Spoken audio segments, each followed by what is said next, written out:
Welcome to the Truth and Democracy Coalition's monthly meeting.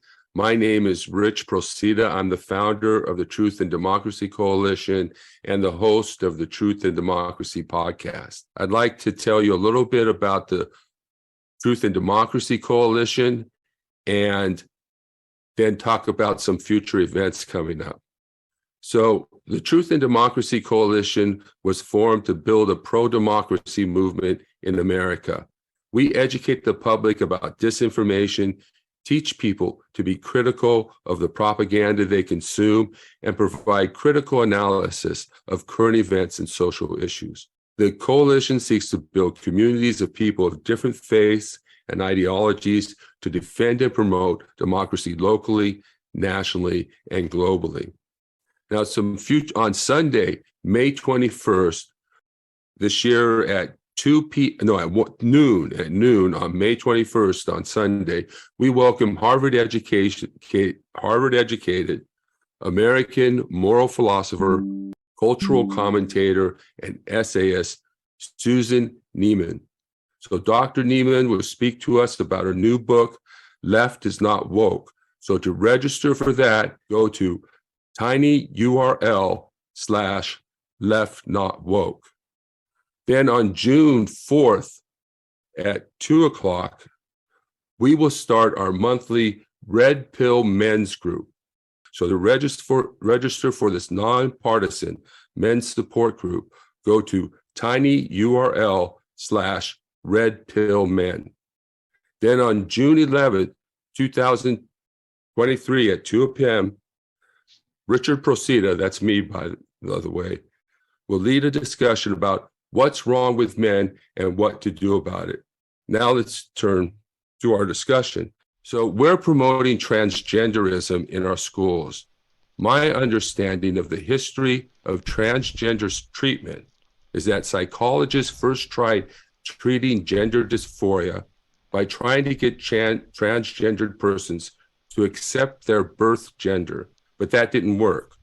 The only thing that did work was to allow a person to transition to their perceived gender identity. So it's polite and correct to refer to them by their preferred pronouns and to treat them as women and men or whatever gender they identify with. It seems, however, that transgendered persons are not satisfied with this.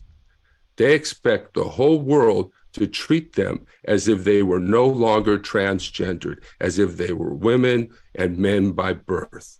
They want to compete in sports with those of their preferred gender, or at least the transgendered women do. And they want to use restrooms that match their gender identity. But this is not the purpose of the treatment for gender dysphoria. It's one thing to help someone recover from gender dysphoria by helping and supporting them in their transition. It's another to force the whole world to conform to their beliefs about themselves. So now we are forcing everyone to identify their pronouns, and we think of them or call them bigots if they don't. To me, that is an act of forcibly outing people. In my opinion, my sexuality is no one's business but my own and those I choose to share it with.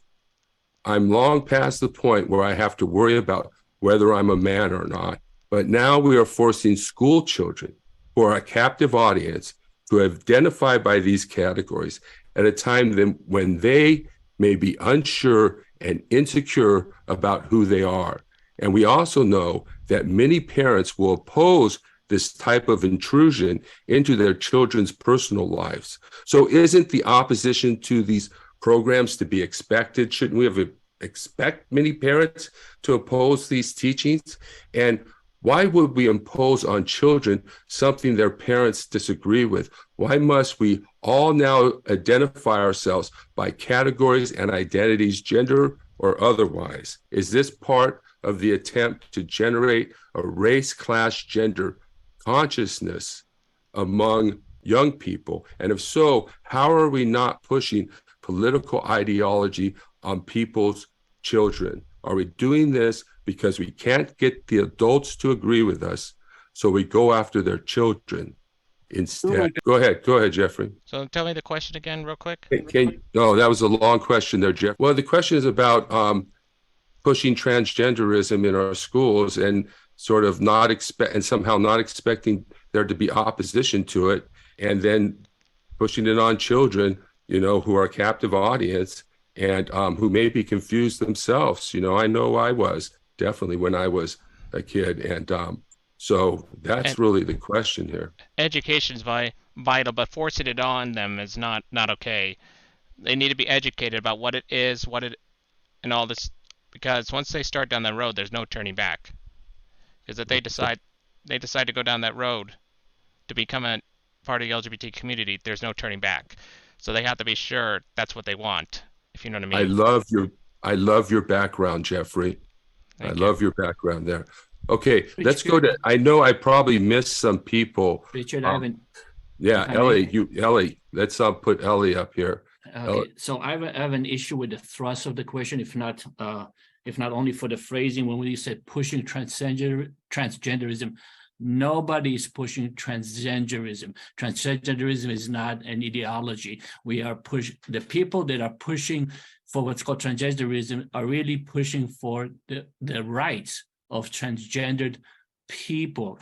Just they have as much a right to do that, even though, and I don't wholesale agree with everything that they're voicing for, but just like religious people have a right to the degree they have the personal beliefs, be they born of religious beliefs, to impose that on others, like with abortion and stuff like that, so should the transgender. As a matter of fact, there's a lot of kids commit suicide, and that's why parental consent should be bypassed when it comes to this type of things. In most situations, those should be more or less on a case-by-case basis, because their parents are outright bigots or hyper-religious, and they want to have nothing to do with it, and they stigmatize the situation even more, and they're not listening to the kids. Again, it should be a case-by-case basis. I don't also agree with all the legal rigidities and strictures involved.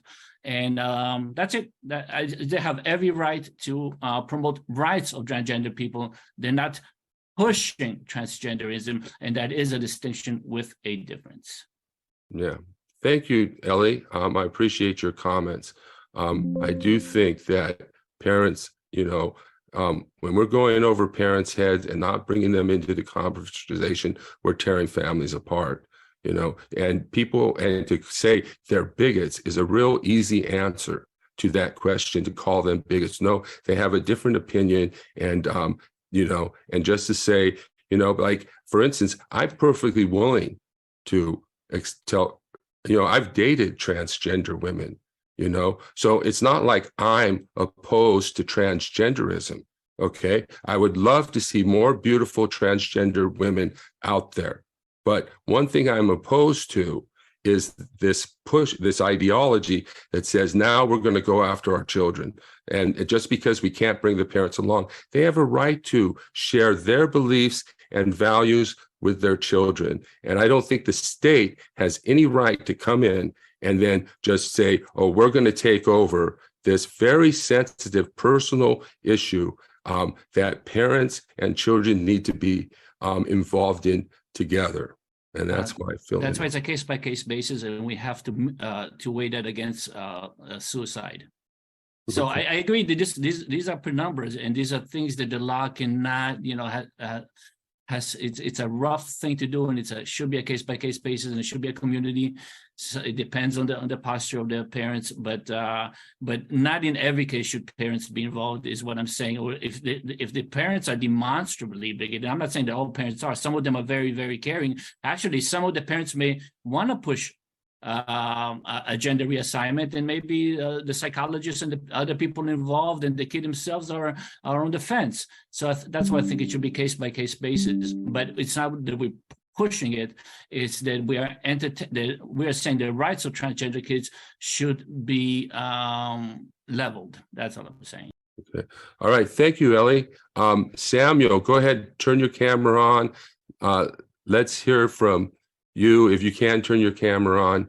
That way I can show your lovely, wonderful face. But if you feel less comfortable, go ahead. You ready? Are you still, or is your hand just raised up from last time? Yeah, I forgot. Okay. All right. Let's go to Anne, because we haven't heard from Anne in a while. So Go what ahead. so what I see is that the world that we live in now is the extension of beginning with civil rights back in the 60s. And then that was the world that said black, white, right, wrong, moral, immoral, legal, illegal, went through all of that, right? Then we had the women's movement in the 70s and women can't have these legal rights and, whatever. And then we had the LGBTQ, no, LGBT, yeah. Yeah, all right. And again, right, wrong, good, bad, blah, blah, blah. And it's always that thing about rendering the other as something that is morally corrupt, inferior, undesirable, contagious, has to be kept out by laws and morality. And the trans community now, I think it's all, it's not being rolled out in the best way, but the bottom line is that the parents who don't want, and it's not just trans issues, they don't want gay issues, and there's probably many sex, they don't want any of that. The problem has nothing to do with the kids. The problem has to do with the parents. The parents are terrified, oftentimes because they've got all this whacked up, repressed stuff inside of themselves. So you start pulling that little thread, and right now in 2023, we're calling it the trans question, but it's not about trans, it's about sex.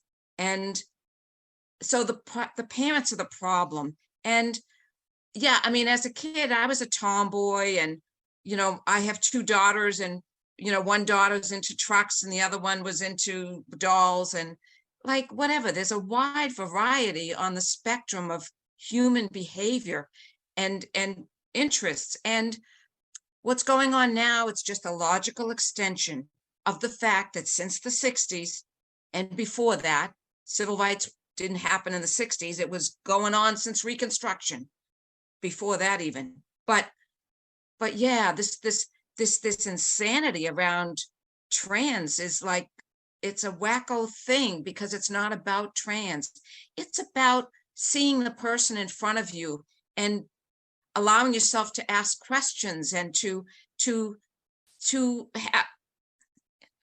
have to find out from the person and to give them space. And these parents who are going crazy over this, they don't want anybody to have space to ask questions about anything, because if you ask a question, you're going to rattle their cage, and they're too crazy in the head. I'm a therapist. I'm in this world a lot. So whatever. Yeah. I have some issue with just having us identified by categories, that the individual, like you said, it's why can't we just be individuals? Why can't we just be people who are different? That rather than having to set us into categories, why can't we just respect who each individual is and leave it at that? And we do need to educate the parents, not the children, the parents, There's an old saying about that. My mother Uh-huh. kind of came up with that, I think, or my grandparents. Okay. I don't know. Anyway, if everything was the same, then this world would get pretty boring. I love your mother, Jeffrey. All right. Do you want me to tell her There's that? so much No, yes, please. So I'm going to go to Jennifer next. Thank you, Anne, for popping back up again. Okay, Jennifer, go ahead. So with the transgender controversy happening in schools right now, actually there was a teacher that had read in my school district, in my city school district. God, I can't, the name of the book escapes me, but it was on the reading curriculum from the school board. The teacher didn't just pull this book out of some random Amazon reading list that she saw that got 5 stars. It was on the curriculum, approved by the school board. And nowadays, the group that is basically saying that transgenderism shouldn't be included in the teaching like study plan for students is basically like those are people who are very extremist. Like they think that people can still like be like it's like a disease or something. Like it's contagious and that you can contract like gayness and like you could change someone to becoming transgender if you teach these things to kids in school. And like they think it's like, you know, like X-rated material. Like the book itself doesn't speak on sexual topics at all. Like those are very like old school like mentality of like when someone was gay, like I think, I don't know, like I think it was like back in the 60s or something, like you would have to like, they thought that you were spreading like sexual like inappropriateness in school, and you would be sent off to some like institution to like be like, you know, like turned to straight. So like just those the parents who are saying that their choice, you know, they should have the option to pick what their kids learn in school. Like they're all still living in those times. Like I don't think that they are accepting the fact that gayness, transgenderism, that's not something that you could just contract. Like that's not, you are born gay or you are born transgender. And those topics are very important because now we're finally getting to the point where even kids nowadays are starting to accept gayness, like homosexuality, whereas before it was extremely, no one would come out of the closet. There would be a very rare few that would come out of the closet in school, and they didn't have that opportunity to just be their true selves. And finally now we're in a place where there's a space for that to happen, and there's just such an opposition that's trying to fight against it, and I still don't understand it.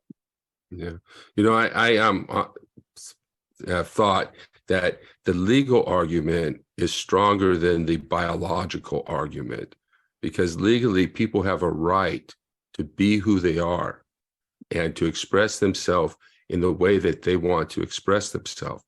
Biology, however, we don't know where science is going to go with this. There's a lot of evidence.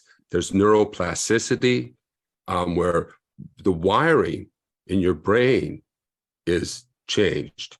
And also people say, well, we're born this way, but there's also people who you might say are born antisocial, born killers, born criminals, you know, born murderers, you know. So just because you're born some way, you know, doesn't necessarily make it right or wrong. What makes it right or wrong is whether you're hurting other people, and whether, you know, that's what really makes it right or wrong.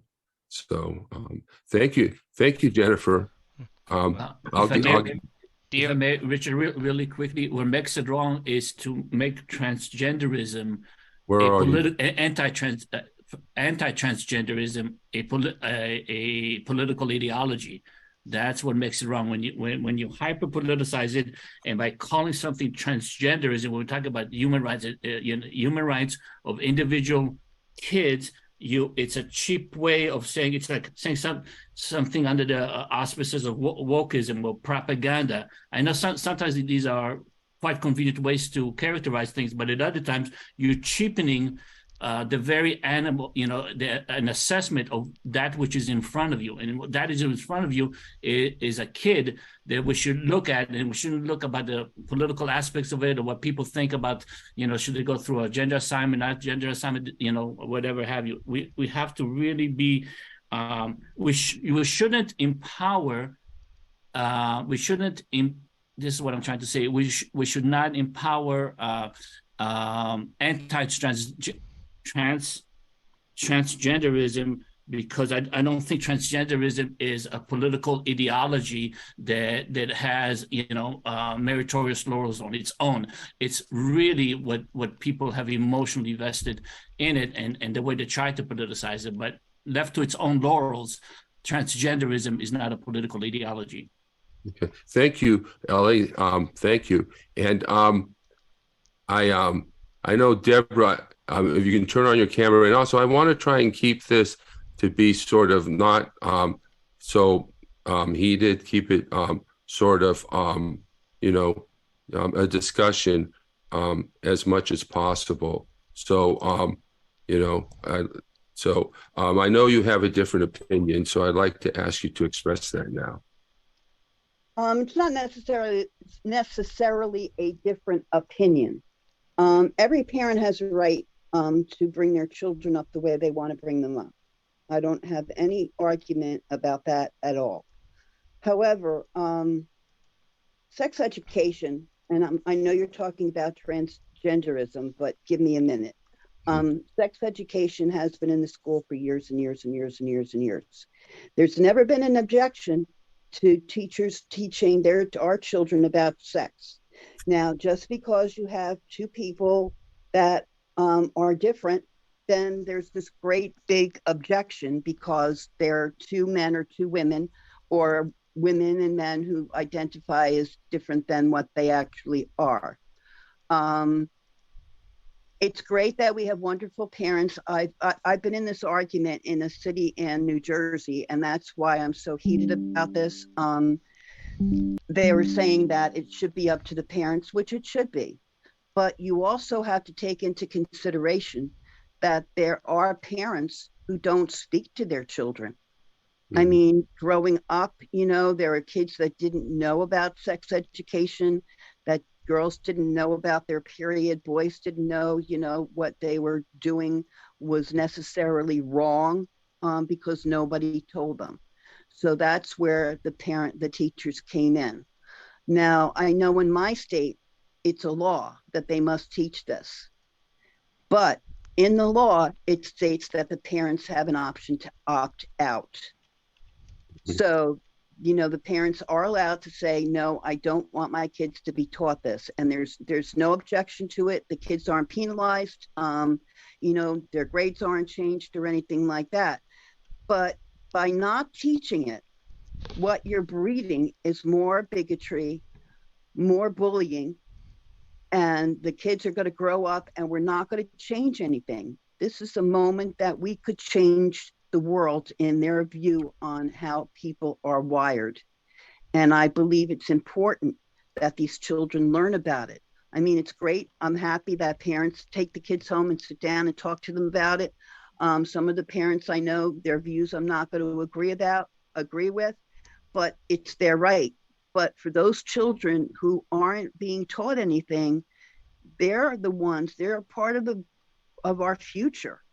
And they're going to continue on this cycle of bullying and bigotry, which we're trying to stop.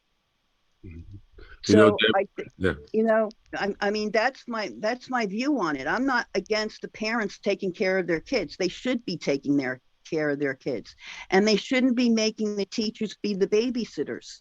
But unfortunately, it is what it is. And, whether we're going to change that or not, as far as parents sitting with their kids, I don't think we're ever going to change that. But at least now they had the opportunity to learn it. Yeah, I think you're absolutely right. I agree with you on all of everything that you just said. And I know there are parents who beat their children. There are parents who kill their children. And so we need to be very much aware of what's going on in the family home and so forth. And I think just one thing that may be a difference is that I'm really opposed to forcing the categorization of each children, so that now each child has to now identify when they may not even know what they're comfortable or be aware of where they are sexually at all. So that's really where because I have a problem with being forced to categorize myself publicly, and I don't want to. I don't want to tell you about my sexuality necessarily. I mean, I do talk about it, but I don't want to be sitting in a room where it's going to go around and say, what's your sexual preference, Richard? I don't think they're doing that. I don't really think that they're going to do that. I think I haven't been there. I don't know what the curriculum is, what their daily plans are, but I really don't think they're going to sit and make children come out and say, because again, like you said, they really don't know. What they're trying to do is explain to them that just because you have two women or two men or somebody who wants to identify as a man or a woman, it's not a bad thing. I think they just want to teach them that it is not a bad thing, that it's not anything that they need to bully anybody about, not to be their friend about. They're just trying to make these children understand that this world, the people in this world are all different. What people want, the transgender now, they're going through this thing that they want to have he, she, or whatever. I don't blame them because they've been so bullied and made fun of in the past. They're just trying to get their own identity out there. Now, whether it's going to continue on with the he and she and all that, I don't know. But they're just trying to make this statement that they're trying to come out and let people understand that they're human beings. They're not different than you or I. They're just human beings trying to live in this world. I appreciate that, Debbie, thank you very much. I support that. But I do know people who are calling it sick right now. And I have listened to people, they're calling it sick. Yeah. Thank you, Debbie. Okay, Samuel, it looks like you put your hand back up. Yes, I put my hand back up. I'm late for another webinar. I'll do this just before I leave. The other was a phone bank that started at 3:00. So my situation is self-centering. First of all, they talked about good or bad. I'm only a volunteer at the Sierra Club, and I have access to Campfire. And they had an actual course on that, and that's called binary thinking, as compared to holistic thinking, which is not like man versus woman, white versus black. It's binary.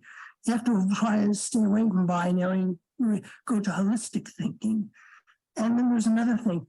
How many of you have read the works of Reinhold Niebuhr? I have not, but I looked at his Wikipedia article. He's one of the founders of the American Democratic Action. He's the theologian who was among the co-founders of the Americans for Democratic Action, which I'm on the board, the Southern California chapter. Niebuhr says that it's an original sin to focus too much to focus entirely on yourself and blame and put badness in other people, because that's thinking too much about what you think and opposing yourself on others. That's the original sin. Awesome. Very good. Thank you, Samuel. Have a great rest of your day. You too. And it looks like we're running out of time to address another question. And I want to thank everybody for coming. That's okay, Debbie. Thank you. I understand these get emotional, and I get emotional too. I think it's been a great discussion. I had like 4 more questions to go. So, but this is great. Check out our YouTube page. Thank you everyone for coming. And I really appreciate everyone's comments and everybody who participated. We're on YouTube. We're on YouTube. Go to Truth and it's YouTube / Truth and Democracy Coalition. And you can also just search for Truth and Democracy Coalition, and you'll find all our videos there. Okay. Terrific. Thank you. You're welcome. Thank you very much. Bye, everybody. Thank you. Bye, Jennifer. Bye, Ellie. Thank you for helping out, Ellie. Thank you. Thank you for the forum. It's great for everybody to express their opinions and stuff like that. It's good because that's how we modulate each other's opinion, by hearing each other. All right. Awesome. Thank you, Ellie. Okay. Bye now, everybody.